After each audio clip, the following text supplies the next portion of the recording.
कल्पना कीजिए, एक समय ऐसा था जब धरती पर अधर्म का अंधेरा छाया हुआ था। चारों ओर अत्याचार, भय और अन्याय का साम्राज्य था। निर्दोष रो रहे थे, धर्म का अस्तित्व खतरे में था। और तब देवताओं ने मिलकर एक प्रार्थना की, हे विष्णु, अब आप ही अवतार लेकर इस संसार को बचाइए। उसी क्षण एक दिव्य निर्णय हुआ, और वह क्षण आ पहुंचा जब स्वयं नारायण ने वचन दिया कि वे मानव रूप में इस धरती पर जन्म लेंगे। यह है वह अद्भुत कथा जब मथुरा की अंधेरी कारागार में कड़कड़ाती जंजीरों और पहरेदारों के बीच संसार के सबसे प्यारे बाल गोपाल ने जन्म लिया। आज मैं आपको सुनाने जा रहा हूँ श्री कृष्ण जन्माष्टमी की वह अद्वितीय गाथा जो आपके हृदय को प्रेम, भक्ति और विस्मय से भर देगी। भाइयों और बहनों, आज हम उस समय की यात्रा पर निकलते हैं जब पृथ्वी अपनी पीड़ा से कराह रही थी। वह समय जब अधर्म ने अपना घेरा कस लिया था, जब धर्म की नींव हिलने लगी थी और जब अन्याय का अंधेरा इतना गहरा हो गया था कि सत्य की लौ टिमटिमाने लगी थी। उस समय न केवल मनुष्य बल्कि देवता तक व्याकुल हो उठे थे। कल्पना कीजिए, यह वह युग था जब अत्याचारी राजाओं ने सत्ता पर कब्जा कर लिया था। प्रजा का कोई सहारा नहीं था। सत्य बोलने वाले का उपहास होता, ईमानदार को अपमानित किया जाता और निर्दोषों के रक्त से धरती की गोद बार बार लाल हो जाती। उनमें सबसे भयानक था मथुरा का राजा कंस। कंस केवल एक अत्याचारी नहीं था, वह क्रूरता का प्रतीक था। उसकी महत्वाकांक्षा, उसका अहंकार और उसका निर्दय स्वभाव मथुरा की हर गली में डर की परछाइयां छोड़ जाता। उसकी आंखों में करुणा नहीं, केवल लालच और भय का मिश्रण था। और इन सब के बीच धरती माँ का हृदय टूट चुका था। पुराणों में वर्णित है कि जब अधर्म का भार असहनीय हो जाता है तो स्वयं धरती गौमाता के रूप में देवताओं के पास जाती है। वह त्राही त्राही करती हुई ब्रह्मा जी के पास पहुंची। उसकी आंखों में अश्रु थे, स्वर में पीड़ा थी। प्रभु, मेरे ऊपर अन्याय का भार इतना बढ़ गया है कि मैं इसे सह नहीं पा रही। चारों ओर राक्षसों का आतंक है।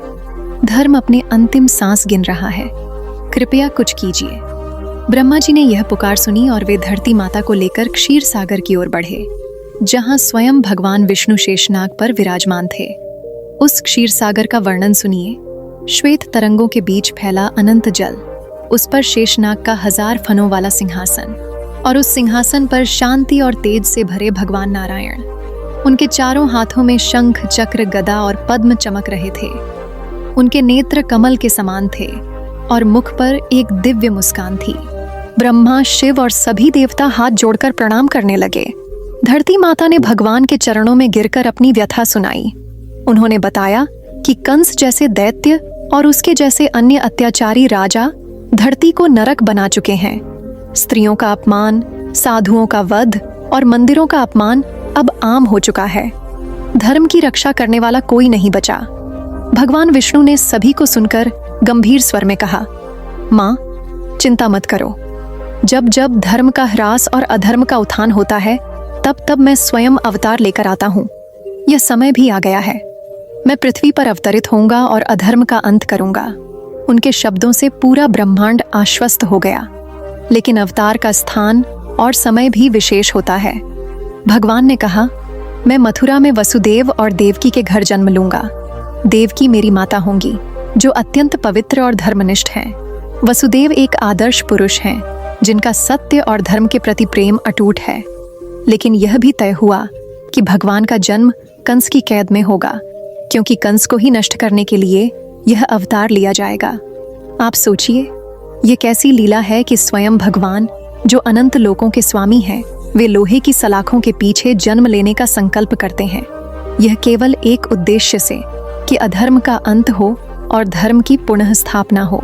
अब कथा मथुरा की ओर बढ़ती है। वहां महाराज उग्रसेन का शासन था। उनकी पुत्री देवकी का विवाह वसुदेव से हुआ। विवाह के दिन पूरे नगर में उत्सव जैसा माहौल था। लेकिन विवाह के बाद जब वसुदेव और देवकी रथ में बैठकर विदा हो रहे थे, तब कंस स्वयं रथ चला रहा था। रास्ते में आकाशवाणी हुई, कंस, जिस देवकी को तू इतने प्रेम से विदा कर रहा है, उसका 8वां पुत्र तेरी मृत्यु का कारण बनेगा। यह सुनते ही कंस का चेहरा बदल गया। उसका प्रेम भय में बदल गया और भय क्रोध में। उसने तलवार उठाई और उसी क्षण देवकी को मारने का निश्चय किया। वसुदेव ने हाथ जोड़कर कहा, हे कंस, आप अपनी बहन को क्यों मारना चाहते हैं?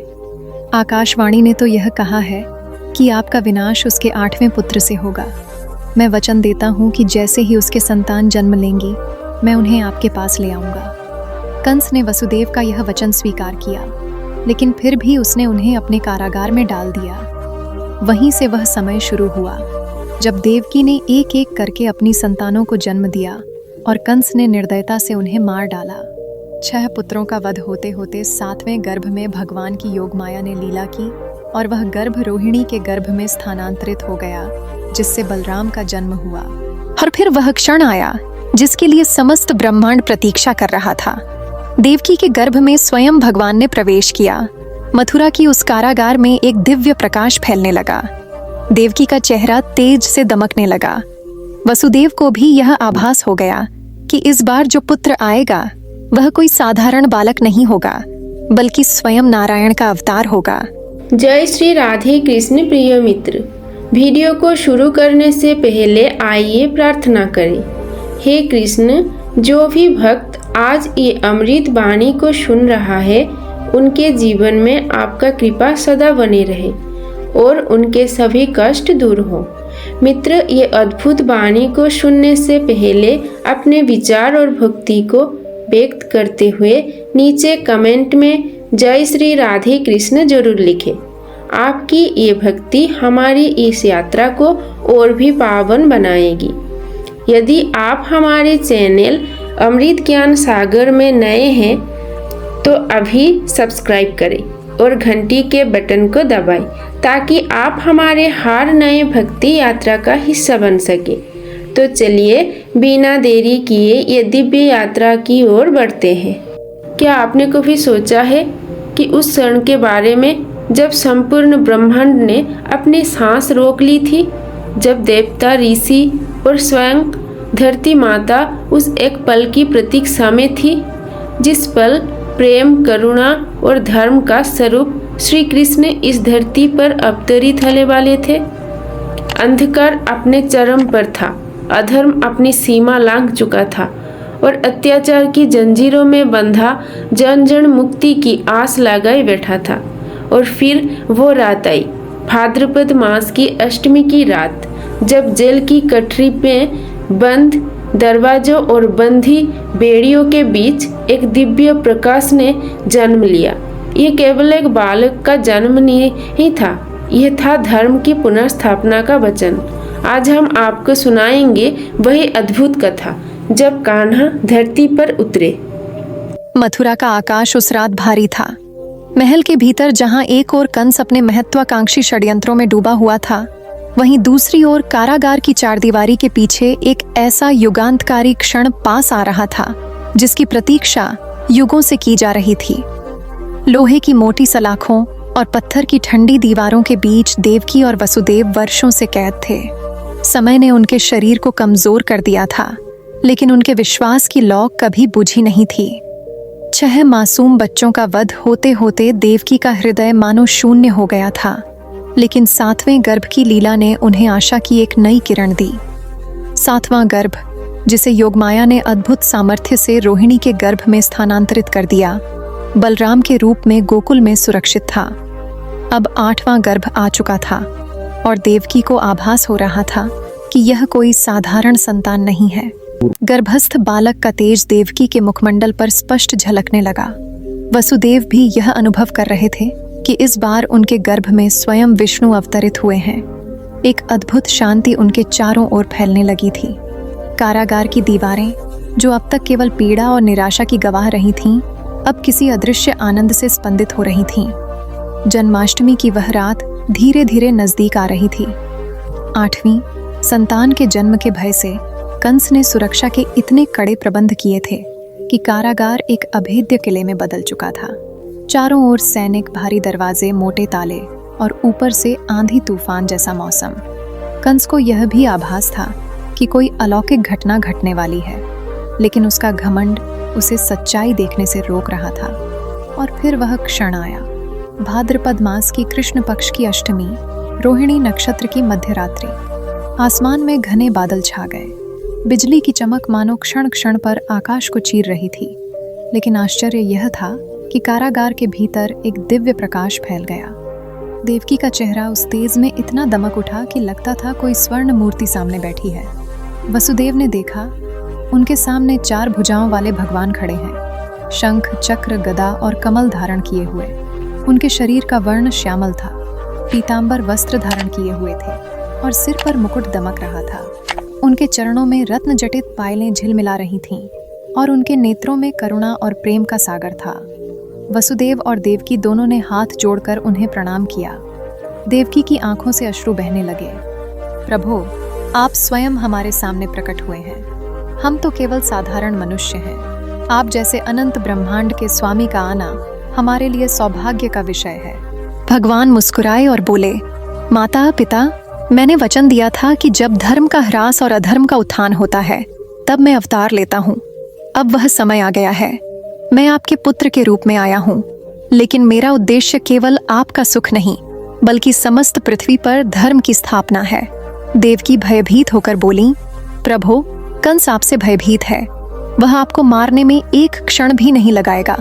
कृपया अपनी लीला से स्वयं को सुरक्षित करें। भगवान ने कहा, माता, मेरी यह 4 भुजाओं वाली मूर्ति को त्याग कर मैं एक सामान्य शिशु का रूप धारण करूंगा। तब आप मुझे गोकुल में नंद और यशोदा के घर ले जाएं। वहां मैं सुरक्षित रहूंगा। और अगले ही क्षण भगवान ने अपनी 4 भुजाओं का रूप त्याग दिया और एक सुंदर नवजात शिशु बन गए। उनके होठों पर मधुर मुस्कान थी और आंखें ऐसी लग रही थीं जैसे उनमें संपूर्ण ब्रह्मांड सिमटा हो। तभी चमत्कार होने लगा। कारागार के भारी भरकम दरवाजे अपने आप खुल गए, लोहे की जंजीरें ढीली पड़ गईं और पहरेदार गहरी नींद में सो गए। बाहर मूसलाधार वर्षा हो रही थी, लेकिन वसुदेव के ऊपर शेषनाग ने अपना फन फैलाकर उन्हें और बालकृष्ण को भीगने से बचा लिया। वसुदेव ने बालकृष्ण को एक टोकरी में रखा और यमुना की ओर बढ़ने लगे।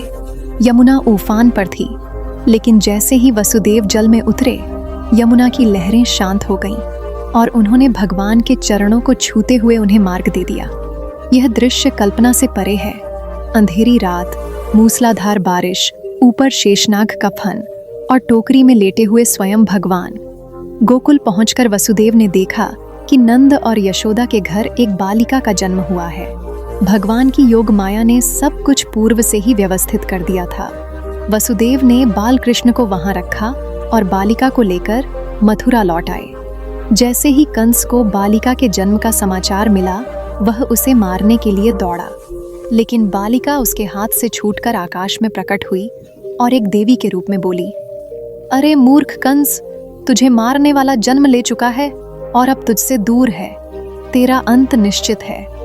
यह सुनकर कंस का भय और क्रोध दोनों चरम पर पहुंच गए। इस प्रकार जन्माष्टमी की वह रात केवल मथुरा और गोकुल ही नहीं बल्कि पूरे ब्रह्मांड के लिए एक अमर स्मृति बन गई। जब अधर्म के अंधकार में धर्म की दिव्य ज्योति उतरी, जब एक कारागार भगवान के अवतरण का साक्षी बना और जब युगों की प्रतीक्षा का अंत हुआ।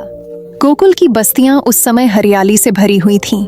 यमुना तट के किनारे किनारे लहराती हुई नीली जलधारा, किनारे पर खड़े कदम्ब के वृक्ष और खेतों में लहलहाती फसलें, यह सब मिलकर एक स्वर्गिक दृश्य रचते थे। नंद बाबा और यशोदा मैया का घर भी इसी हरियाली के बीच स्थित था, जहां भगवान ने नंदलाल के रूप में जन्म लिया और अपनी लीलाओं से हर हृदय को मोह लिया। उस रात जब वसुदेव भगवान को टोकरी में रखकर गोकुल लाए थे, पूरा वातावरण मानो किसी अदृश्य उत्सव से भर गया था। नंद बाबा को यह आभास तक नहीं हुआ कि यह बालक साधारण नहीं है। यशोदा मैया तो अपने शिशु को देखकर इतनी मोहित हो गईं कि उन्होंने उसके दिव्य तेज को भी मात्र प्रेम के आवरण में छिपा लिया। सुबह होते ही नंद बाबा ने अपने पुत्र के जन्म का समाचार पूरे गांव में भेजा। गोकुल की गलियों में बधाई के गीत गूंजने लगे। स्त्रियां मंगल गीत गाती, आंगनों में रंगोली सजाई जाती और घर घर में दही गुड़ का प्रसाद बांटा जाता। गांव के लोग नंदलाल को देखने उमड़ पड़े। किसी ने उसके छोटे छोटे चरणों को देखा, किसी ने उसकी गुलाबी हथेलियों को, तो किसी ने उसकी मुस्कान में संसार की सारी खुशियां पालीं। दिन बीतने लगे। और नंदलाल की लीलाएं गोकुल की गलियों में फैलने लगीं। कभी वे अपनी छोटी सी उंगली से यशोदा मैया की उंगली पकड़कर आंगन में चलते, कभी गायों के पीछे पीछे दौड़ते। उनकी नन्ही नन्ही पायल की छनक सुनकर गायें भी रुक जातीं और उन्हें अपने पास आने देतीं। एक दिन की बात है, यशोदा मैया ने नंदलाल को पालने में सुलाया और घर का काम करने चली गईं। लेकिन जब लौटी तो देखा कि उनका लाल गायों के बाड़े में घुसा हुआ है और बछड़ों के साथ खेल रहा है। नंदलाल के चेहरे पर गोबर के छींटे और मिट्टी लगी हुई थी, लेकिन आंखों में वही दिव्य मुस्कान थी। यशोदा ने प्यार से डांटा, अरे कन्हैया, तू यहाँ क्या कर रहा है? गंदा हो जाएगा। कृष्ण ने भोलेपन से उत्तर दिया, मैया, ये सब मेरे दोस्त हैं, मैं इनके साथ खेल रहा हूँ। धीरे धीरे कान्हा का माखन प्रेम गोकुल में प्रसिद्ध होने लगा। यशोदा मैया चाहे जितना माखन छुपा कर रखें, नंदलाल और उनके सखाओं की टोली उसे खोज ही लेती। कभी वे मटकी के पास मचिया रखकर चढ़ जाते, कभी अपने दोस्तों के कंधों पर चढ़कर ऊंची मटकी से माखन निकालते और कभी माखन चुराकर बंदर तक को खिला देते। गोकुल की गोपियां जब माखन चोरी की शिकायत लेकर यशोदा मैया के पास आती तो मैया मुस्कुराकर कहती, अरे मेरा लाल तो छोटा है, ये सब झूठ बोल रही हैं। लेकिन भीतर से वह भी जानती थी कि यह माखन चोरी नहीं, बल्कि नंदलाल की लीला है जो हर हृदय को भक्ति से भर देती है। कान्हा की बाल लीलाओं में उनकी अद्भुत शरारत और करुणा का अद्वितीय मेल था। एक दिन जब वे अपने दोस्तों के साथ यमुना किनारे खेल रहे थे तो सभी ने देखा कि आकाश में बादल घिराए और वर्षा होने लगी, लेकिन कान्हा के चेहरे पर जरा भी भय नहीं था। वे बारिश में भी कदम्ब के पेड़ के नीचे खड़े होकर बांसुरी बजाने लगे। उस मधुर स्वर से बारिश की बूंदें भी मानो ताल में गिरने लगीं। लेकिन गोकुल में सब कुछ केवल खेलकूद में नहीं बीत रहा था। कंस को यह आभास हो चुका था कि उसका विनाश करने वाला बालक गोकुल में है। उसने एक एक करके कई राक्षसों को भेजा ताकि वह बालक नष्ट हो जाए। उनमें पहला नाम था पूतना का। पूतना एक राक्षसी थी जो सुंदर स्त्री का रूप धारण करके गांव गांव घूमती और बच्चों को अपने विषैले दूध से मार डालती। एक दिन वह गोकुल आई, रूप ऐसा कि कोई उसे देखकर ठुकरा न सके। उसने सीधे नंदलाल को गोद में उठा लिया। लेकिन यह क्या, जैसे ही उसने अपने विषैले स्तनों से दूध पिलाने का प्रयास किया, नंदलाल ने इतनी शक्ति से उसका प्राण ही खींच लिया कि वह तड़प कर गिर पड़ी। उस समय गोकुल के लोगों को समझ आ गया कि नंदलाल साधारण बालक नहीं है। पूतना का असली रूप प्रकट हुआ और उसका विशाल शव पूरे गांव में फैल गया। इसके बाद भी कंस ने अपने षड्यंत्र जारी रखे, कभी शक्टासुर के रूप में, कभी तृणावर्त के रूप में, कभी वत्सासुर, बकासुर और अघासुर के रूप में दानव गोकुल आए। लेकिन हर बार कान्हा ने खेल खेल में उनका अंत कर दिया। ये घटनाएं देखने के बाद भी गोकुलवासी उन्हें अपने प्यारे बालक के रूप में ही देखते, न कि किसी महान योद्धा के रूप में, क्योंकि उनके लिए कृष्ण केवल उनका लाडला कान्हा था। बाल्यावस्था में कान्हा की एक और अद्भुत घटना गोकुलवासियों के हृदय में सदा के लिए बस गई। यमुना के कालिय नाग का दमन। यमुना का एक भाग कालिय नामक विषैले नाग के नियंत्रण में था, जिसके विष से जल काला पड़ चुका था। एक दिन कान्हा ने मित्रों के साथ खेलते खेलते वहीं छलांग लगा दी। उन्होंने कालिय के फनों पर नृत्य किया और अंत में उसे परास्त करके यमुना से निकाल दिया। इस घटना के बाद गोकुल के लोग न केवल भयमुक्त हुए, बल्कि उन्होंने अपने कान्हा में भगवान का सीधा स्वरूप देख लिया। इस प्रकार गोकुल में कृष्ण की बाल लीलाएं केवल आनंद और शरारत तक सीमित नहीं थीं, वे अधर्म का अंत करने और भक्तों के भय को मिटाने का माध्यम भी थीं। चाहे माखन चोरी हो, पूतना वध हो या कालिय दमन, हर लीला में एक दिव्य संदेश छिपा था। गोकुल के लोग इस बात को भले न समझ पाए हों, लेकिन युगों बाद भी यह सत्य बना रहा कि इन लीलाओं में भक्ति, प्रेम, साहस और करुणा का ऐसा अद्भुत संगम था जिसे सुनकर आज भी हृदय पुलकित हो उठता है। गोकुल में कंस के भेजे राक्षसों का अंत करते करते वातावरण में एक तरह का भय फैलने लगा था। नंद बाबा को लगा कि अब गांव को किसी सुरक्षित स्थान पर ले जाना चाहिए ताकि लोग शांति से रह सकें। उन्होंने सबके परामर्श से गोकुल वासियों को लेकर यमुना के पार वृंदावन बसाया। वृंदावन का नाम सुनते ही मन में हरे भरे उपवन, यमुना के नीले जल, कदम्ब और पीपल के वृक्षों की छांव और बांसुरी की मधुर तान गूंज उठती है। यही वह भूमि थी जहां कान्हा की लीलाएं और भी खुलकर प्रकट हुईं। वृंदावन में कान्हा और बलराम रोज अपने मित्रों के साथ गाय चराने निकलते। सुबह होते ही उनका हाथ में बांसुरी, कंधे पर लाठी और साथ में गायों का झुंड तैयार रहता। उनके पीछे पीछे सखाओं की टोली, जिनके चेहरों पर केवल हंसी और खेल की ललक होती। जब वे यमुना किनारे पहुंचते तो कुछ मित्र जल में कूदकर तैरते, कुछ वृक्षों पर चढ़ जाते और कान्हा वहीं कदम्ब के नीचे बैठकर बांसुरी बजाने लगते। कान्हा की बांसुरी का स्वर ऐसा था कि केवल मनुष्य ही नहीं, वृक्ष, नदियां, पक्षी, मछलियां सब ठहर कर सुनने लगते।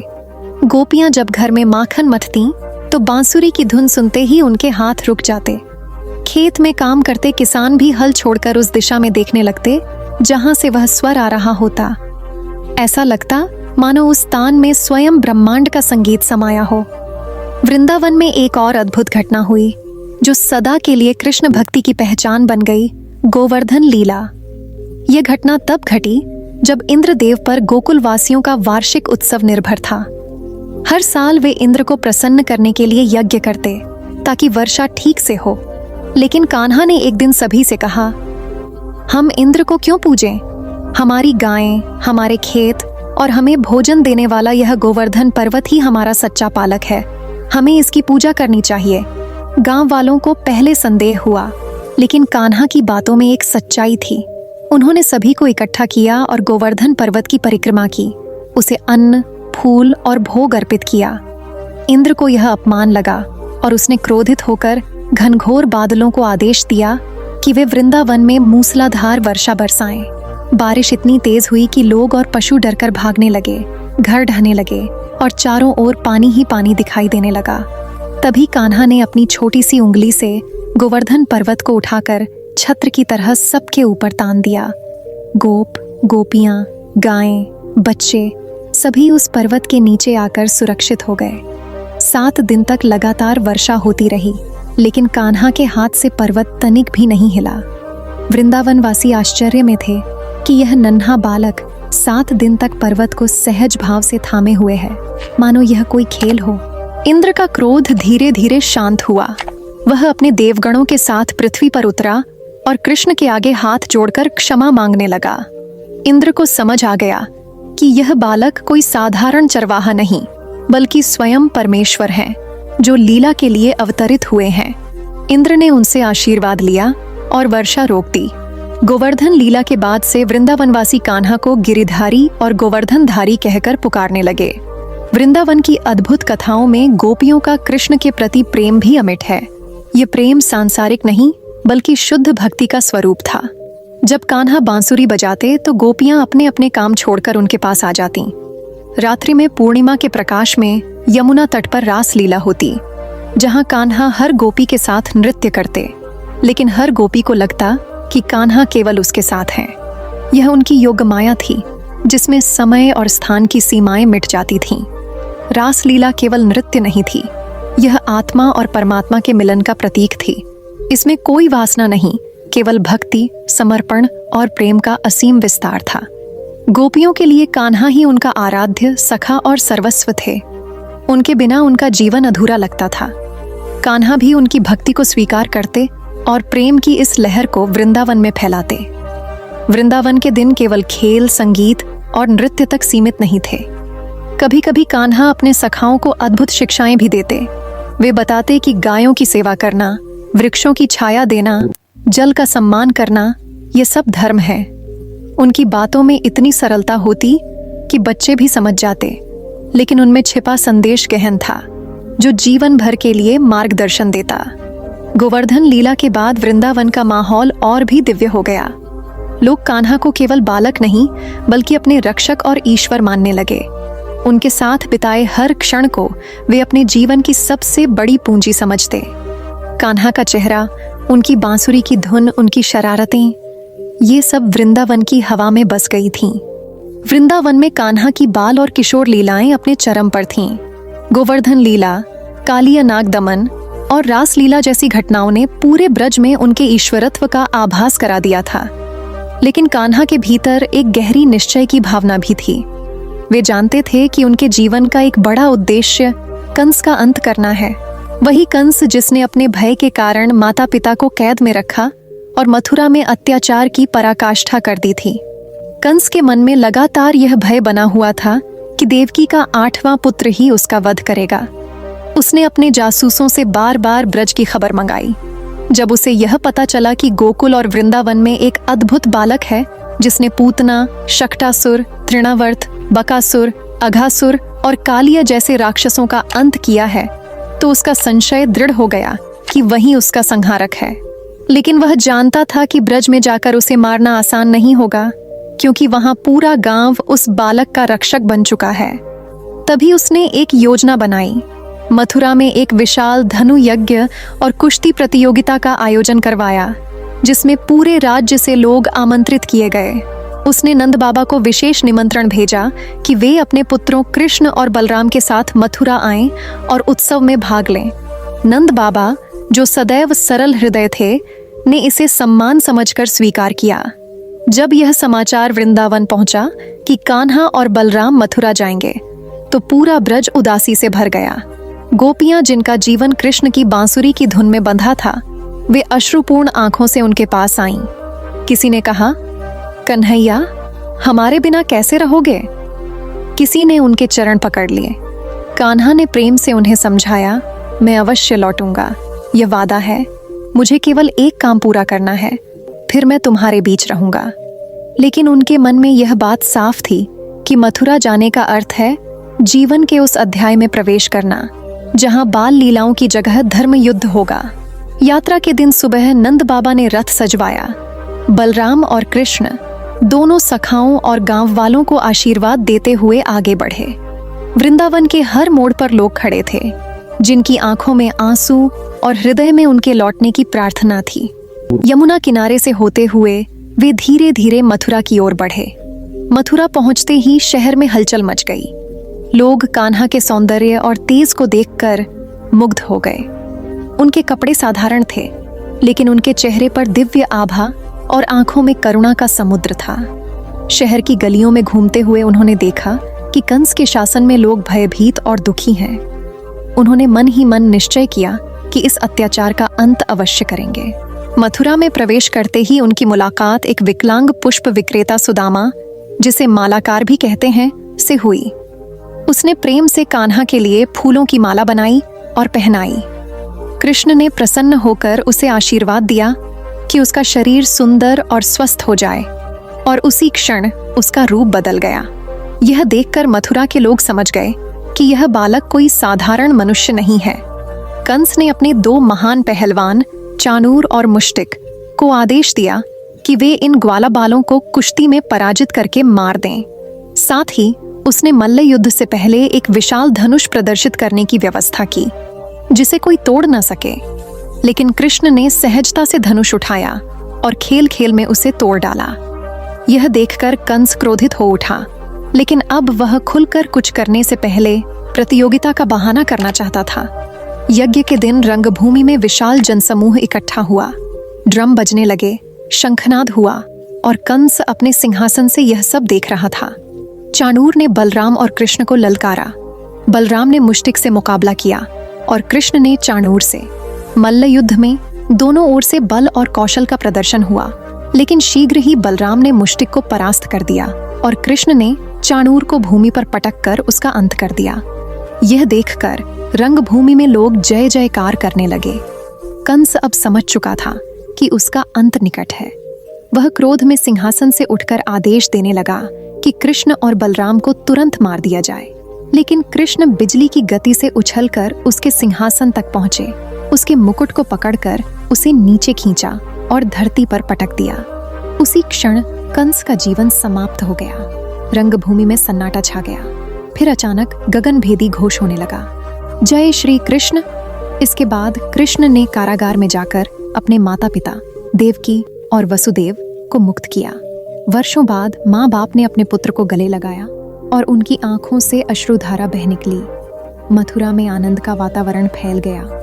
अत्याचार का अंत हो चुका था और धर्म ने एक बार फिर अधर्म पर विजय प्राप्त की थी। इस प्रकार कान्हा ने अपने अवतार का प्रमुख उद्देश्य पूरा किया, लेकिन यह उनके जीवन का अंत नहीं बल्कि एक नए चरण की शुरुआत थी। अब उन्हें केवल मथुरा ही नहीं बल्कि पूरे भारत में धर्म की स्थापना और अधर्म का नाश करना था। कंस वध के बाद मथुरा में एक नया सवेरा हुआ था। अत्याचार का अंत हो चुका था। लोग भय के साए से बाहर निकलकर स्वतंत्र सांस ले रहे थे। मंदिरों में घंटियां गूंज रही थीं और हर गली में जय श्री कृष्ण का उद्घोष सुनाई दे रहा था।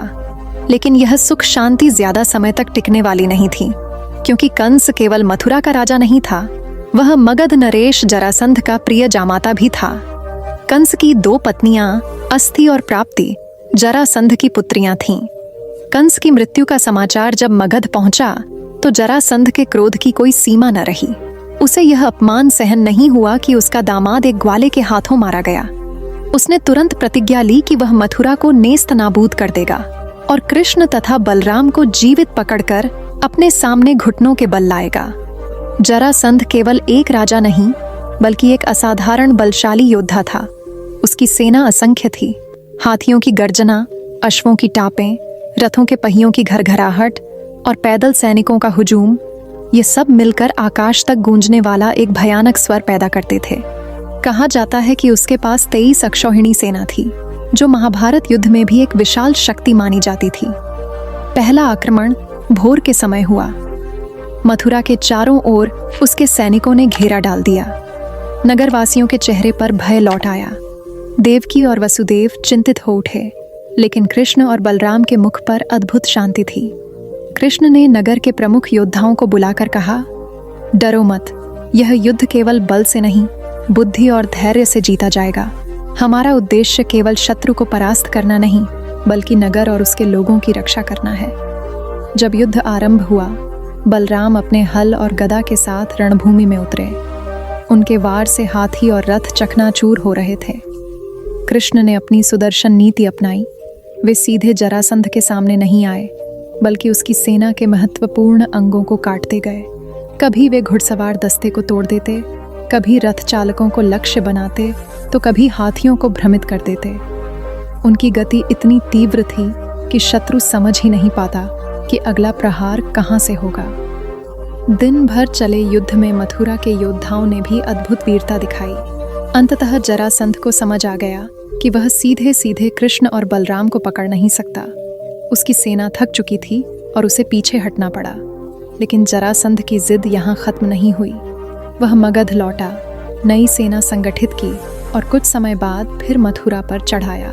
दूसरे आक्रमण में उसने और भी विशाल बल के साथ हमला किया। इस बार कृष्ण ने एक अलग नीति अपनाई। वे जानते थे कि जरासंध घमंडी है और व्यक्तिगत युद्ध में अपने को अजेय मानता है। कृष्ण ने बलराम से कहा, इस बार हम उसे मोर्चे पर थकाकर जीवित छोड़ देंगे ताकि वह अपने अहंकार में फिर लौटे और हम उसकी गति को जान सकें। रणभूमि में बलराम ने अपनी गदा से जरासंध को ललकारा। दोनों के बीच भयंकर मल्लयुद्ध हुआ। धरती कांपने लगी, दर्शकों की सांसें थम गईं। लेकिन जैसे ही बलराम ने उसे परास्त किया, कृष्ण ने संकेत दिया और उसे बंधन मुक्त कर दिया। जरासंध ने इसे अपनी हार नहीं बल्कि अपमान माना। उसका अहंकार और भी भड़क उठा। वह बार बार नई सेना लेकर आता और बार बार कृष्ण बलराम से परास्त होता। इतिहास में दर्ज है कि उसने 17 बार मथुरा पर आक्रमण किया, लेकिन हर बार हारकर लौटा। हर युद्ध में कृष्ण ने न केवल वीरता बल्कि अद्वितीय युद्ध नीति का प्रदर्शन किया। कभी वे सीधा मोर्चा लेते, कभी घेराबंदी तोड़ते और कभी बिना युद्ध किए ही शत्रु को भ्रम में डालकर पीछे हटने पर मजबूर कर देते। परंतु निरंतर युद्ध ने मथुरा की जनता को थका दिया था।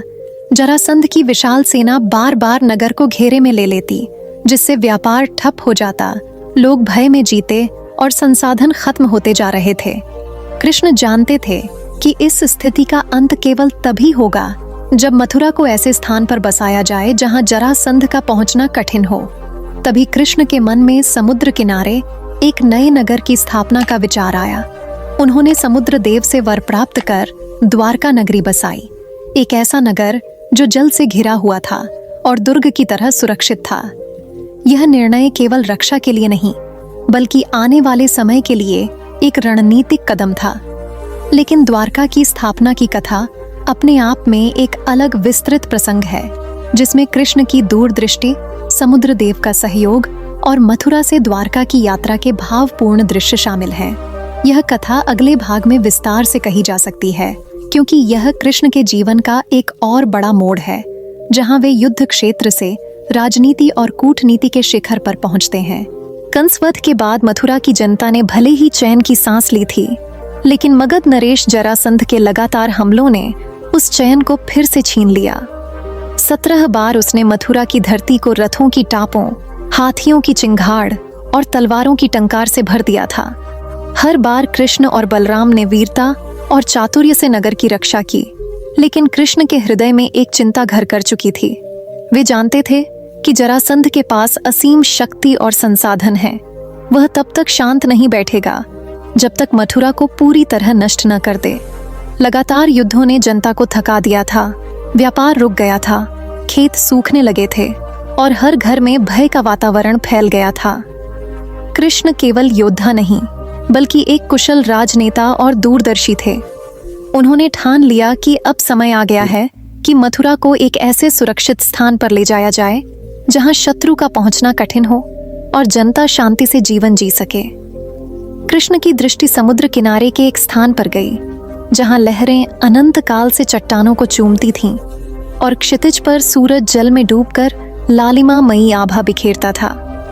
यह स्थान गुजरात के तट पर था, जिसे बाद में द्वारका के नाम से जाना गया। इस जगह के चारों ओर समुद्र था और केवल कुछ निश्चित मार्गों से ही यहाँ पहुंचा जा सकता था। प्राकृतिक सुरक्षा के कारण यह आक्रमणकारियों के लिए लगभग अभेद्य था। कृष्ण ने निश्चय किया कि यही स्थान उनके नए राज्य की राजधानी बनेगा। किंवदंती है कि कृष्ण ने समुद्र देव से प्रार्थना की। समुद्र देव उनके सामने प्रकट हुए और बोले, वत्स, तुम्हारा उद्देश्य धर्म की रक्षा है। मैं तुम्हें अपना एक भाग देता हूँ जिस पर तुम अपनी नगरी बसाओ। यह नगरी जल से घिरी होगी और शत्रु कभी इसे भेद नहीं पाएगा। समुद्र देव ने जल को पीछे हटाकर एक विस्तृत भूभाग प्रदान किया। इसी भूमि पर कृष्ण ने अपने अभियंता और शिल्पकारों को आदेश दिया कि वे एक भव्य, सुनियोजित और समृद्ध नगर बसाएं। द्वारका का निर्माण अद्भुत था। ऊंची ऊंची प्राचीरें, सोने और रत्नों से जड़े महल, चौड़ी सड़कों पर रथों की गूंज और चारों ओर मंदिरों की घंटियां, यह सब मिलकर द्वारका को स्वर्ग का प्रतिरूप बना देते थे। चारों दिशाओं में विशाल द्वार बने, जिनसे होकर रथ और सेना आ जा सके, और इसीलिए इस नगरी का नाम पड़ा द्वारका। यहाँ आने जाने के मार्ग भी रणनीतिक रूप से बनाए गए थे, ताकि दुश्मन अचानक हमला न कर सके। मथुरा से लोगों को बसाना आसान नहीं था। कृष्ण ने अपने परिजनों, यादव कुल और ब्रज के लोगों को समझाया कि यह स्थान ही उनके भविष्य की सुरक्षा और समृद्धि की कुंजी है। लोग कृष्ण पर अटूट विश्वास रखते थे, इसीलिए वे अपने घर आंगन, खेत खलिहान छोड़कर द्वारका चले आए। यात्रा लंबी और भावनात्मक थी। जिन गलियों में उन्होंने बचपन बिताया, उन्हें छोड़ना आसान नहीं था, लेकिन उनके हृदय में विश्वास था कि जहां कृष्ण है, वहीं उनका सच्चा घर है। समय के साथ द्वारका एक समृद्ध और सुरक्षित नगरी बन गई। यहाँ के बाजार रेशम, मोती, अनाज और सुगंधित द्रव्यों से भर गए। समुद्र मार्ग से व्यापार दूर दूर के देशों तक फैल गया। कृष्ण के शासन में न्याय, समृद्धि और शांति का वातावरण था। इसी द्वारका में एक दिन एक समाचार आया जिसने कृष्ण के हृदय को गहरे भावों से भर दिया। दरबार के द्वार पर एक कृषक आए, फटे पुराने वस्त्रों में लिपटा, पांव में धूल और बालों में सफेदी का आभास लिए एक ब्राह्मण खड़ा था। वह कोई और नहीं, कृष्ण का बचपन का मित्र सुदामा था। दोनों ने संदीपनी मुनि के आश्रम में साथ शिक्षा पाई थी। गरीबी और कठिनाई के कारण सुदामा साधारण जीवन जी रहे थे, लेकिन उनका हृदय भक्ति और मित्रता से भरपूर था।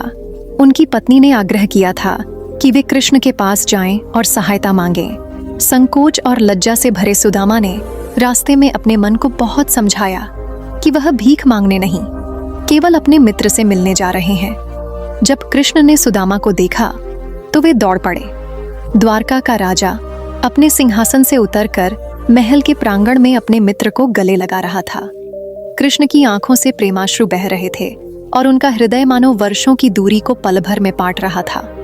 उन्होंने सुदामा को अपने कक्ष में ले जाकर स्वर्णासन पर बैठाया, स्वयं उनके पैर धोए, उन्हें ताजे वस्त्र पहनाए और प्रेम से भोजन कराया। सुदामा के पास अपनी पत्नी द्वारा दिए गए चावल का एक छोटा सा पोटली था जिसे उन्होंने लज्जा से छिपा रखा था, लेकिन कृष्ण ने उसे पकड़ लिया और प्रसन्नता से बोले, मित्र, यह तो अमूल्य है। उन्होंने उस चिवड़े को ऐसे खाया मानो किसी राजा का भोज हो। कहते हैं, कृष्ण के प्रत्येक ग्रास के साथ सुदामा के घर में समृद्धि का संचार हो रहा था। विदा के समय सुदामा ने कुछ नहीं मांगा। वे खाली हाथ लौटने लगे, लेकिन जब अपने गांव पहुंचे तो देखा कि उनकी झोपड़ी की जगह एक भव्य महल खड़ा है। आंगन में गायें बंधी हैं और उनकी पत्नी सुशोभित वस्त्रों में खड़ी है। यह सब कृष्ण के प्रेम और दान का ही परिणाम था। सुदामा ने समझ लिया कि सच्ची मित्रता में शब्दों से ज्यादा हृदय का आदान प्रदान होता है। द्वारका की स्थापना और सुदामा मिलन की यह कथा न केवल कृष्ण की रणनीति और दूरदर्शिता को दर्शाती है, बल्कि यह भी बताती है कि उनके हृदय में प्रेम और करुणा का असीम सागर था। वे राजा होते हुए भी मित्रता में स्वयं को छोटा कर सकते थे, और यही उन्हें युगों युगों तक लोकनायक बनाता है। द्वारका की स्थापना के बाद कृष्ण के जीवन में कई घटनाएं घटीं, जिनमें एक थी स्यमंतक मणि की कथा, जो जितनी अद्भुत थी उतनी ही रहस्यमय भी। यह मणि केवल एक रत्न नहीं था, बल्कि उसमें अद्भुत दिव्य शक्ति थी। कहा जाता था कि जिसे यह मणि प्राप्त होती उसे प्रतिदिन असीम स्वर्ण की प्राप्ति होती और उसके राज्य में सुख समृद्धि का संचार होता। यह मणि मूलतः सूर्य देव की थी और सूर्य की तरह ही उसका तेज अंधकार को चीर देता था। स्यमंतक मणि यदुवंश के एक प्रतापी और धर्मनिष्ठ व्यक्ति सत्यजित के पास थी। सत्यजित द्वारका के राजा उग्रसेन के विश्वसनीय व्यक्ति और कृष्ण के निकट संबंधी थे। एक दिन कृष्ण ने सत्यजित से कहा कि यह मणि राजा उग्रसेन के पास होनी चाहिए ताकि इसका लाभ पूरे राज्य को मिल सके, लेकिन सत्यजित ने इसे देने से इनकार कर दिया और कहा कि यह मणि उनके परिवार की धरोहर है।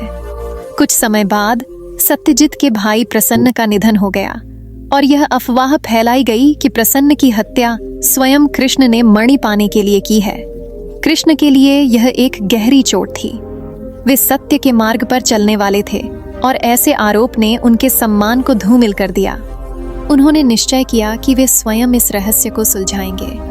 कृष्ण ने प्रसन्न की खोज में वन का रुख किया और वहां एक भयानक सिंह को देखा जिसने प्रसन्न को मार डाला था और उसके गले में मणि पड़ी थी। कृष्ण ने उस सिंह का वध किया, लेकिन तभी एक गुफा में एक भालू के आकार का अद्भुत प्राणी मिला जिसका नाम जाम्बवान था। जाम्बवान, जो त्रेता युग में श्री राम के साथ युद्ध कर चुका था, इस मणि का स्वामी बन चुका था। कृष्ण और जाम्बवान के बीच 21 दिन तक भयंकर युद्ध हुआ। अंत में जाम्बवान ने पहचान लिया कि यह वही परमात्मा है जिन्हें उन्होंने राम रूप में सीता की खोज में सहायता की थी। उन्होंने मणि कृष्ण को सौंप दी और अपनी पुत्री जाम्बती का विवाह उनसे कर दिया। कृष्ण मणि लेकर द्वारका लौटे और सत्यजित को सौंप दी, जिससे उनका नाम फिर से निष्कलंक हो गया। इसी काल में विदर्भ की राजधानी कुंडिनपुर से एक अद्भुत समाचार आया। विदर्भ की राजकुमारी रुक्मिणी, जिनकी सुंदरता और गुणों की चर्चा पूरे आर्यावर्त में थी, कृष्ण को मन ही मन पति के रूप में स्वीकार कर चुकी थीं। लेकिन उनके भाई रुक्मी ने उनकी शादी का प्रस्ताव छेदी नरेश शिशुपाल से कर दिया था। शिशुपाल न केवल अहंकारी और क्रूर था, बल्कि कृष्ण का घोर विरोधी भी था।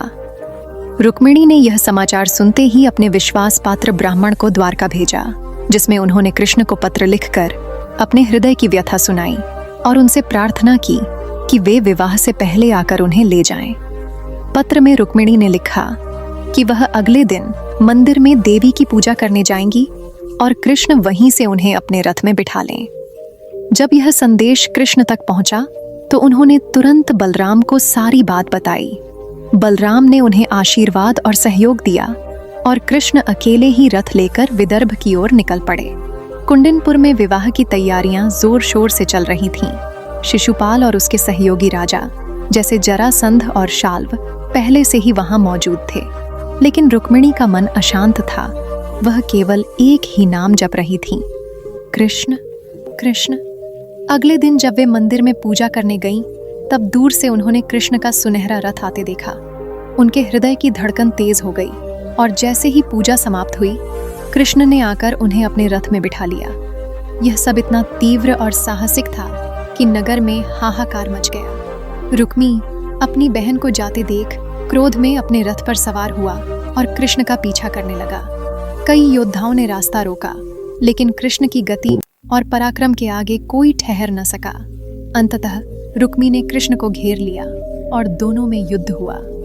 कृष्ण ने रुक्मी को परास्त कर दिया, लेकिन रुक्मिणी के आग्रह पर उन्हें जीवित छोड़ दिया और केवल उसका मस्तक मुंडवाकर अपमानित किया, ताकि वह अपने अहंकार को याद रखे। द्वारका लौटने पर रुक्मिणी और कृष्ण का विवाह भव्य उत्सव के साथ संपन्न हुआ। पूरे नगर में दीप जलाए गए, समुद्र की लहरें मानो मंगल गीत गा रही थीं और लोग इस दिव्य मिलन को देखकर धन्य हो रहे थे। रुक्मिणी केवल सौंदर्य में ही नहीं, बल्कि धर्म, त्याग और भक्ति में भी अद्वितीय थीं और वे जीवन भर कृष्ण की अर्धांगिनी बनकर रहीं।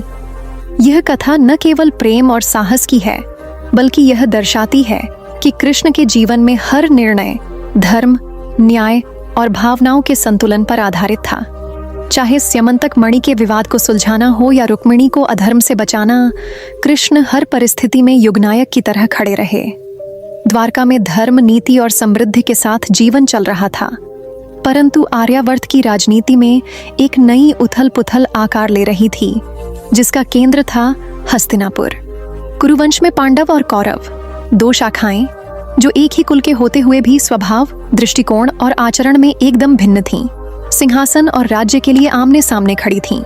पांडव युधिष्ठिर, भीम, अर्जुन, नकुल और सहदेव धर्म, सत्य और पराक्रम के प्रतीक थे, जबकि कौरवों के नेता दुर्योधन और उसके सहयोगी शत्रुता, अहंकार और छल की नीति पर चलते थे। हस्तिनापुर के सिंहासन का असली अधिकार पांडवों का था, लेकिन राजनीति और कुटिलता के खेल में कौरवों ने बढ़त ले ली थी। भीष्म, द्रोण और विदुर जैसे महापुरुषों की उपस्थिति के बावजूद दरबार में दुर्योधन और शकुनी के षड्यंत्रों ने धर्म की नींव को हिला दिया था। एक समय ऐसा आया जब पांडवों को छलपूर्वक जुए के खेल में फंसा दिया गया। युधिष्ठिर, जो धर्म पालन में अडिग थे, ने दुर्योधन और शकुनी की चालों के सामने अपनी सारी संपत्ति, राज्य, भाइयों और अंततः अपनी पत्नी द्रौपदी तक को दांव पर लगा दिया। द्रौपदी का चीरहरण सभा के मध्य हुआ और यह घटना धर्म के इतिहास में एक अमिट कलंक बन गई। कृष्ण उस समय हस्तिनापुर में उपस्थित नहीं थे, परंतु जब उन्हें यह समाचार मिला तो उनका हृदय क्रोध और वेदना से भर गया। उन्होंने मन में ठान लिया कि अब वे पांडवों का मार्गदर्शन और सहयोग करेंगे, क्योंकि यह संघर्ष केवल राज्य का नहीं, बल्कि धर्म और अधर्म का था।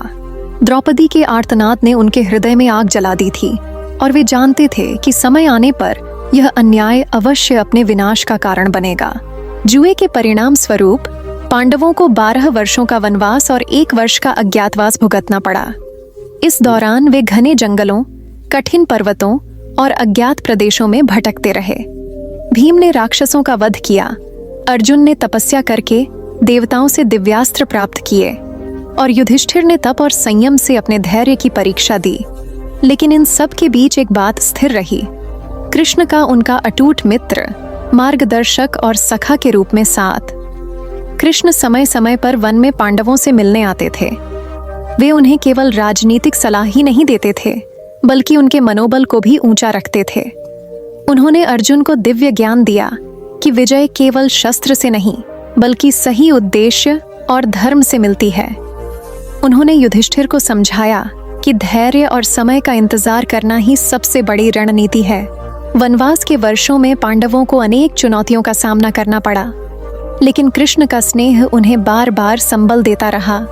द्रौपदी के मन में भी कृष्ण के प्रति असीम विश्वास था। वह जानती थी कि उनका सखा चाहे कितनी भी देर क्यों न हो, अंततः न्याय दिलाएगा। अज्ञातवास पूरा होने के बाद पांडवों ने हस्तिनापुर से अपने राज्य की मांग की, परंतु दुर्योधन ने हठपूर्वक एक सुई की नोक जितनी भूमि भी देने से इनकार कर दिया। यही वह क्षण था जब महाभारत के युद्ध की नींव रखी गई। कृष्ण ने दोनों पक्षों को समझाने का प्रयास किया। वे स्वयं हस्तिनापुर गए और शांति का प्रस्ताव रखा कि पांडव केवल 5 गांव ले लें और युद्ध से बचा जाए। लेकिन दुर्योधन ने गर्व से कहा, मैं उन्हें सुई की नोक के बराबर भूमि भी नहीं दूंगा। कृष्ण ने उसी क्षण समझ लिया कि अब धर्म की स्थापना केवल युद्ध से ही संभव है। उन्होंने युद्ध में स्वयं हथियार न उठाने का प्रण लिया, लेकिन पांडवों के सारथी और मार्गदर्शक के रूप में उनकी सहायता करने का वचन दिया। अर्जुन ने यह अवसर तुरंत स्वीकार किया, क्योंकि वह जानता था कि कृष्ण के सारथी बनने का अर्थ है विजय का सुनिश्चित होना। इस प्रकार पांडवों और कृष्ण का संबंध केवल मित्रता का नहीं, बल्कि धर्म और नीति की साझेदारी का था। कृष्ण उनके लिए सखा भी थे, गुरु भी, और समय आने पर भगवान के रूप में उनके जीवन का सबसे बड़ा संबल भी। महाभारत का युद्ध केवल कुरुक्षेत्र की भूमि पर लड़ा जाने वाला युद्ध नहीं था, बल्कि वह हर युग के लिए एक संदेश था कि जब धर्म संकट में हो तो भगवान स्वयं अवतार लेकर उसके पक्ष में खड़े होते हैं। कुरुक्षेत्र का विशाल मैदान उस सुबह एक अनोखी ऊर्जा से भरा हुआ था। चारों ओर रथों के पहियों की गड़गड़ाहट, घोड़ों की टापों की थरथराहट और योद्धाओं के शंख निनाद की गर्जना वातावरण को युद्धमय बना रही थी। आकाश में धूल के बादल उठ रहे थे, सूर्य की किरणें तलवारों और भालों पर चमक रही थीं, और धरती मानो रक्त रंजित भविष्य की प्रतीक्षा में मौन खड़ी थी। पांडवों और कौरवों की सेनाएं आमने सामने थीं, प्रत्येक योद्धा अपने जीवन की सबसे निर्णायक लड़ाई के लिए तैयार। अर्जुन का रथ, जिसे स्वयं माधव ने सारथी के रूप में संभाला था, दोनों सेनाओं के बीच आकर खड़ा हुआ। अर्जुन ने अपने धनुष गांडीव को थामा। उनके हृदय में वीरता की ज्वाला थी, लेकिन साथ ही कुछ अनजाना बोझ भी। उन्होंने कृष्ण से कहा, हे माधव, मेरा रथ इन दोनों सेनाओं के मध्य ले चलो, ताकि मैं देख सकूं कि किन के साथ मुझे युद्ध करना है। कृष्ण ने मुस्कुराकर रथ को आगे बढ़ाया और अर्जुन को दिखाया। एक ओर उनके अपने गुरु द्रोणाचार्य, महापितामह भीष्म, बाल्यकाल के मित्र, चचेरे भाई, और दूसरी ओर वे कौरव, जिनके साथ उन्होंने अपना जीवन बिताया था। युद्ध भूमि के उस क्षण ने अर्जुन के मन को झकझोर दिया। उनके हाथ से गांडीव ढीला पड़ गया, आंखों में आंसू आ गए और शरीर में कंपी छा गई। उन्होंने गहरी पीड़ा में कहा, हे कृष्ण, मैं इन अपनों को कैसे मार सकता हूँ? इनकी मृत्यु से मुझे क्या मिलेगा? चाहे राज्य मिले या स्वर्ग, अपने प्रियजनों के वध से वह सब नर्क के समान होगा। मैं युद्ध नहीं करूँगा। अर्जुन का यह मोह केवल परिवार के प्रति प्रेम नहीं था, बल्कि जीवन और मृत्यु के अर्थ पर एक गहरा प्रश्न था। कृष्ण ने अर्जुन की ओर देखा। उनकी आंखों में करुणा और गंभीरता दोनों थीं। उन्होंने शांत स्वर में कहना आरंभ किया, हे पार्थ, तुम्हारा यह विषाद क्षत्रिय के लिए शोभनीय नहीं है। यह तो केवल कायरता है जो तुम्हारे हृदय में प्रवेश कर गई है। उठो और अपने धर्म का पालन करो। अर्जुन ने तर्क दिया, परंतु यह धर्म किस काम का जो अपने ही कुल का विनाश कर दे? कृष्ण ने धैर्यपूर्वक उत्तर दिया, तुम जिसे मारना समझ रहे हो वह शरीर है जो नश्वर है। आत्मा न तो जन्म लेती है न ही मरती है। जैसे मनुष्य पुराने वस्त्र त्याग कर नए वस्त्र धारण करता है, वैसे ही आत्मा पुराने शरीर को छोड़कर नया शरीर धारण करती है। अतः जिस आत्मा को कोई शस्त्र नहीं काट सकता, कोई अग्नि नहीं जला सकती, कोई जल भिगो नहीं सकता और कोई वायु सुखा नहीं सकती, उस अमर आत्मा के लिए शोक मत करो। अर्जुन अब भी मौन थे, तो कृष्ण ने कर्म के सिद्धांत को समझाया। तुम्हारा अधिकार केवल कर्म करने में है, फल में कभी नहीं। इसलिए फल की चिंता छोड़ो और निष्काम भाव से अपना कर्तव्य निभाओ। जो व्यक्ति केवल अपने कर्म के प्रति समर्पित रहता है, वह मोह और भय से मुक्त हो जाता है। उन्होंने भक्ति का मार्ग बताया। जो भी तुम करते हो, जो भी खाते हो, जो भी अर्पण करते हो, वह सब मुझे अर्पित करो। तब तुम कर्म के बंधन से मुक्त हो जाओगे और मेरे शाश्वत धाम को प्राप्त करोगे। कृष्ण का स्वर अब गूंजने लगा था, मानो स्वयं ब्रह्मांड बोल रहा हो। उन्होंने योग का रहस्य खोला। जो अपने मन को नियंत्रित करता है और सभी प्राणियों में समानता देखता है, वही सच्चा योगी है। जो सुख दुख, लाभ हानि और विजय पराजय में समान भाव रखता है, वही मुक्त होता है। अर्जुन ने उनकी वाणी में केवल उपदेश नहीं, बल्कि अनंत सत्य का दर्शन पाया। अंत में जब अर्जुन अब भी संदेह में थे, तब कृष्ण ने अपना विराट रूप प्रकट किया। आकाश में अनगिनत मुख, अनगिनत नेत्र और अनंत तेज से दमकते हुए उन्होंने ब्रह्मांड की संपूर्ण सृष्टि और संहार को एक साथ दिखा दिया। अर्जुन ने देखा कि सभी योद्धा चाहे पांडव हों या कौरव, समय के प्रवाह में पहले ही कृष्ण के मुख में प्रवेश कर रहे हैं। वह क्षण अर्जुन के लिए एक दिव्य अनुभव था। वे कांपते हुए बोले, हे भगवान, अब मैं जान गया हूं कि आप ही सृष्टि के आदि और अंत हैं। मेरी सारी मोह माया नष्ट हो गई है। कृपया अपना सौम्य रूप धारण करें। कृष्ण ने पुनः अपना मानव रूप धारण किया और अर्जुन से कहा, अब उठो हे भारत और युद्ध करो। यह युद्ध तुम नहीं, मैं पहले ही जीत चुका हूं। तुम केवल निमित्त मात्र हो। अर्जुन ने अपने गांडीव को उठाया। उनके चेहरे पर दृढ़ता और आंखों में तेज लौट आया। उन्होंने कहा, हे केशव, मेरी मोह भंग हो गई है। अब मैं आपके आदेश का पालन करूंगा। उस क्षण पांडवों के पक्ष में विजय की दिशा तय हो चुकी थी, क्योंकि उनके सारथी स्वयं भगवान थे। कुरुक्षेत्र का वह संवाद, जिसे हम आज भगवद गीता के नाम से जानते हैं, केवल उस युग के लिए नहीं, बल्कि अनंत काल के लिए मानवता का मार्गदर्शन बन गया। उसमें धर्म का सार, कर्म का महत्व और भक्ति का अमर संदेश है, जो हर युग में जीव को अंधकार से प्रकाश की ओर ले जाता है। महाभारत का भीषण युद्ध समाप्त हो चुका था। कुरुक्षेत्र की रणभूमि, जो कुछ ही दिनों पहले शंख, नगाड़ों और धनुष की गर्जना से गूंज रही थी, अब मौन पड़ी थी। भूमि पर वीरों का रक्त सूख चुका था, पर उसकी गंध अभी भी वातावरण में तैर रही थी। धर्म ने अधर्म पर विजय प्राप्त की थी। पांडव सिंहासन पर आसीन हो चुके थे और युधिष्ठिर के रूप में धर्मराज ने हस्तिनापुर का शासन संभाल लिया था। लेकिन कृष्ण जानते थे कि उनका कार्य केवल युद्ध की विजय तक सीमित नहीं था। उनका वास्तविक उद्देश्य था धर्म की स्थापना और मानवता को सत्य के मार्ग पर चलने की शिक्षा देना, और इस कार्य को वे अपने जीवन के अंतिम क्षण तक निभाने वाले थे। हस्तिनापुर में अपना कार्य पूर्ण कर कृष्ण अपनी प्रिय नगरी द्वारका लौटे। समुद्र की गोद में बसी यह नगरी सोने चांदी की भव्यता, मोतियों की चमक और रंगीन महलों से जगमगाती थी। यहाँ का जीवन युद्ध की पीड़ा से दूर था, परंतु कृष्ण के मन में यह स्पष्ट था कि समय की धारा किसी को नहीं बख्शती। द्वारका में उनका शासन न्याय, करुणा और समृद्धि पर आधारित था। नगर के लोग सुखी थे, व्यापार फल फूल रहा था, कला और संगीत अपने चरम पर थे, और समुद्र देव के आशीर्वाद से द्वारका अभेद्य किला बन चुकी थी। किंतु समय धीरे धीरे एक और अध्याय की तैयारी कर रहा था।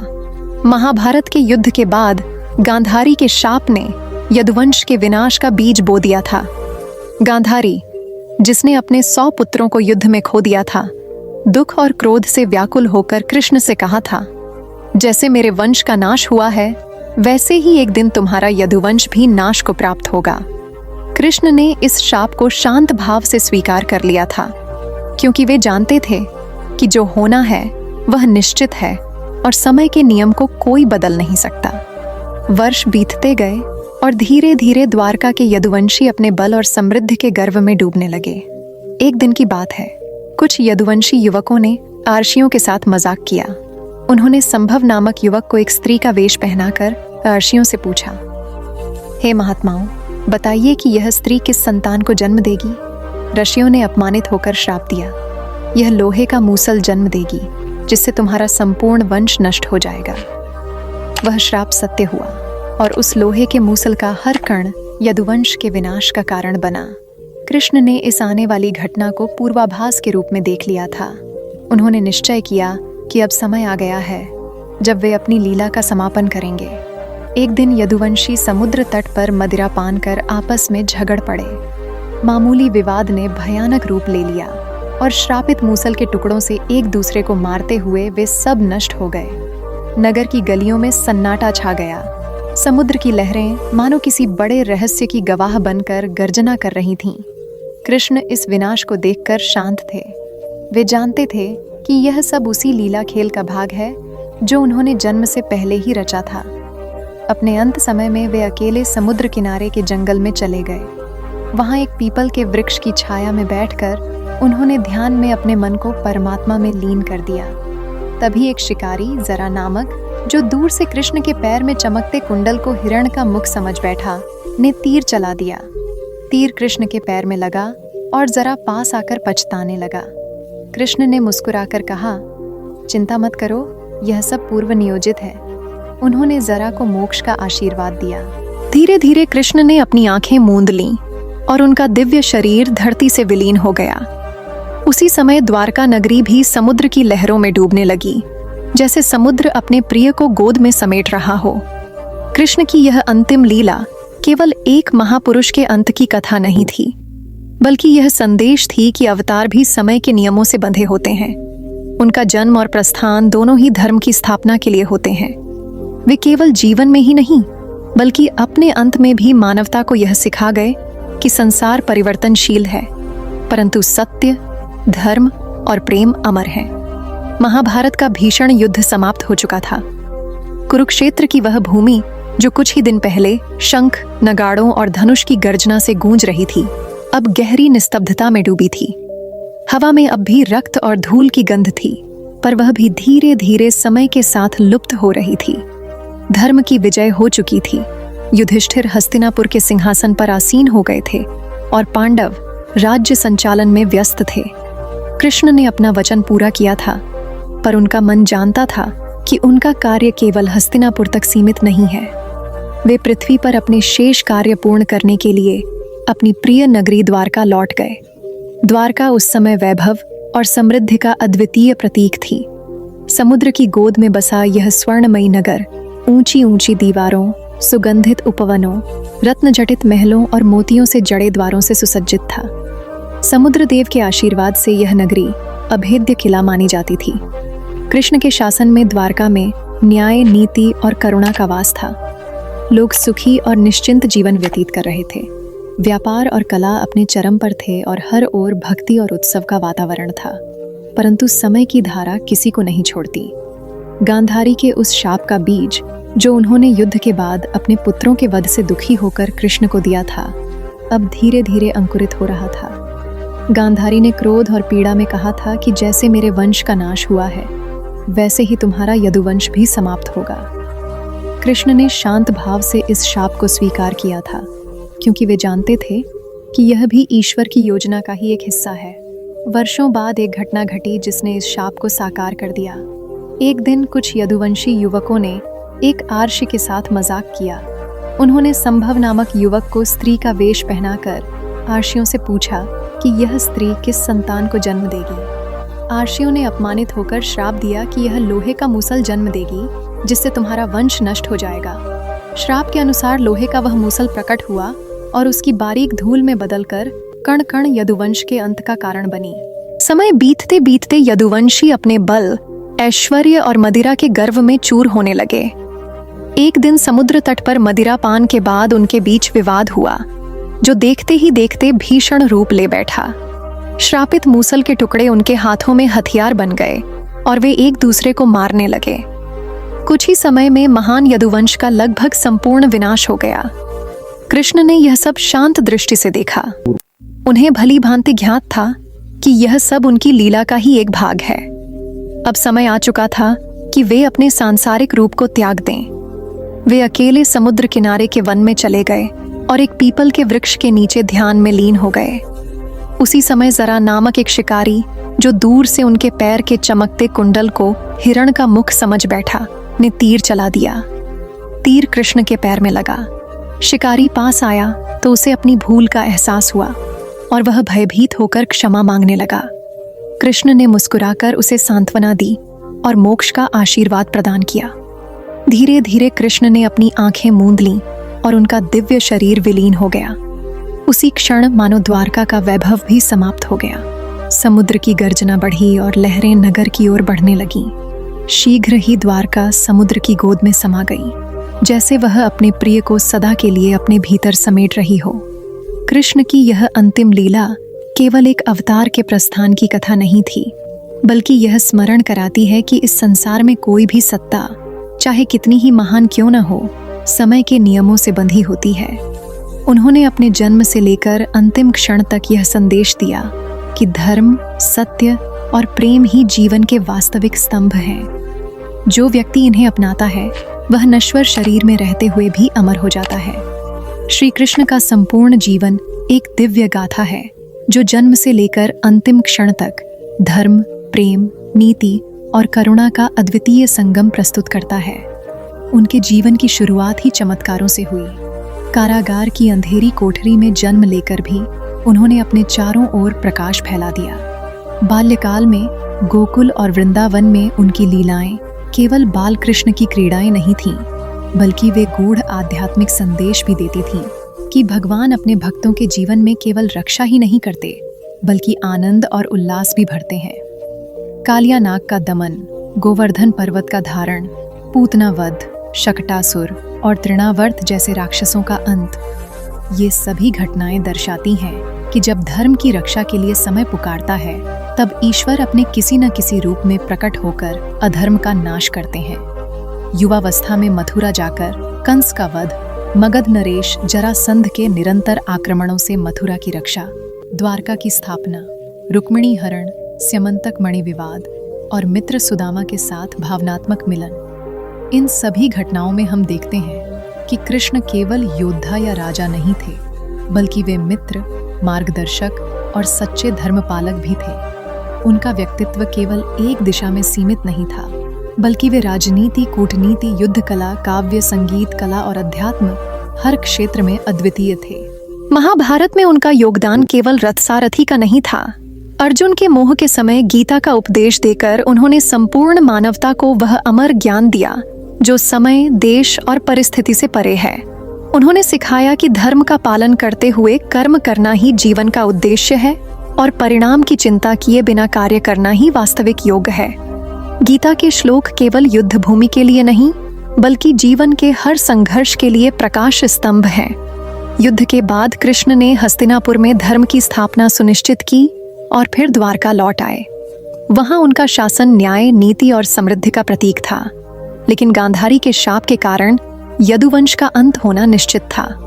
श्रापित मूसल की कथा, यदुवंशियों का आपसी विनाश और अंततः कृष्ण का समुद्र किनारे पीपल वृक्ष के नीचे ध्यान में लीन होकर इस संसार से प्रस्थान, यह सब मानो मानव जीवन की अनिवार्य सच्चाई को दर्शाता है कि कोई भी सत्ता, चाहे कितनी ही महान क्यों न हो, समय के चक्र से मुक्त नहीं है। उनका अंतिम समय भी उतना ही दिव्य था जितना उनका जन्म। जरा नामक शिकारी के तीर से उनका देह त्याग होना, शिकारी को क्षमा और मोक्ष का आशीर्वाद देना और उनके देह विलीन होते ही द्वारका का समुद्र में समा जाना, यह सब उनके लीला चक्र का स्वाभाविक और पूर्व नियोजित अंत था। श्री कृष्ण का जीवन केवल एक ऐतिहासिक या धार्मिक कथा नहीं, बल्कि एक कालातीत संदेश है।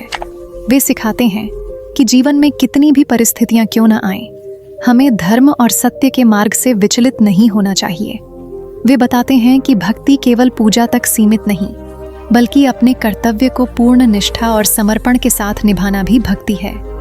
वे यह भी समझाते हैं कि प्रेम का अर्थ केवल भावनाओं में बह जाना नहीं, बल्कि एक दूसरे के कल्याण के लिए त्याग और बलिदान करना है।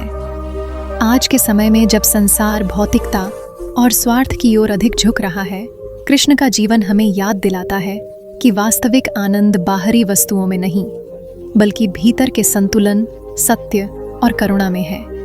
गीता का उपदेश आज भी उतना ही प्रासंगिक है जितना 5000 वर्ष पहले था।